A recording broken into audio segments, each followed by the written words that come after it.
طلال چودھری صاحب ریفرنس بھی ہمارے جائے گا۔ کورسپونڈنٹ ہیں زاہد گشکوری صاحب، تو انہوں نے آج مجھے ایک رپورٹ دی ہے، وہ ڈاکومنٹس لے کر آئے ہیں اور باقاعدہ آفیشیل ویب سائٹ سے لے کر آئے ہیں، اور سرکاری طریقہ جو بھی موجود ہے جہاں پر آفیشیل فنڈنگ کے اویلیبل ہیں امریکہ کے، اس کی تصدیق کر کے لے کر آئے ہیں۔ ان کا کہنا یہ ہے کہ 10 لاکھ ڈالرز ایسے ہیں جو پاکستان تحریک انصاف نے 2018 سے 2022 تک لیے ہیں، اور اس کے اندر بھی فورن کمپنیز اور فورن نیشنل شامل ہیں۔ اس کے اوپر ابھی تک تحقیقات ہوئی نہیں ہے، اور مختلف اکاؤنٹس وہ کہتے ہیں کہ امریکہ سے اکتوبر 2018 سے 4,80,000 ڈالر موصول ہوئے ہیں، جو ان کے خیال میں جن کے اوپر تحقیقات ہونی چاہیے۔ یہ ان کا دعویٰ ہے، یہ میرے پاس پوری رپورٹ ہے ان کی پڑھی ہوئی، ان کے پاس پوری دستاویزات ہیں۔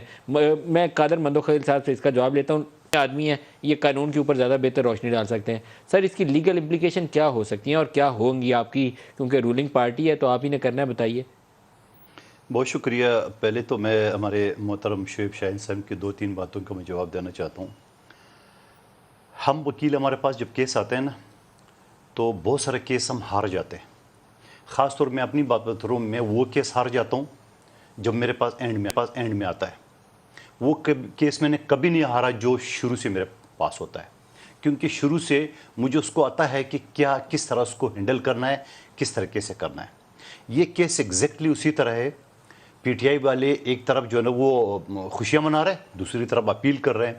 میں کہتا ہوں کہ الیکشن کمیشن نے پورا جو ہے نا وہ پیاز بھی کاٹا، آلو بھی کاٹا، گوشت بھی کاٹا، مرچی کا تڑکا بھی لگا دیا، ہنڈیاں چڑھانا بھول گئے۔ ہنڈی چڑھانا شاید ان کا جو پریشر تھا، بلیک میلنگ تھی، جو بھی تھی، اس کی وجہ سے انہوں نے وہ انڈی نہیں چڑھایا۔ آخر میں ایک لکیر ملی تھی شوکاس۔ لیکن میں پھر بھی کہتا ہوں، میں شاباشی دیتا ہوں الیکشن کمیشن کی، ان کی تمام ممبران کو، اتنی خوبصورتی سے ساری چیزیں ڈیفائن کی ہے نا۔ میں مان لوں اگر یہ بچ جائے، نمبر ایک بات میں مان لوں، اتنے خوبصورت کیس بنائے۔ وہ کیسے؟ اب شعیب شاہین صاحب فرما رہے کہ پیسوں کا استعمال غلط نہیں ہوا ہے۔ یہ بنی گالا مال کس نے بنائی؟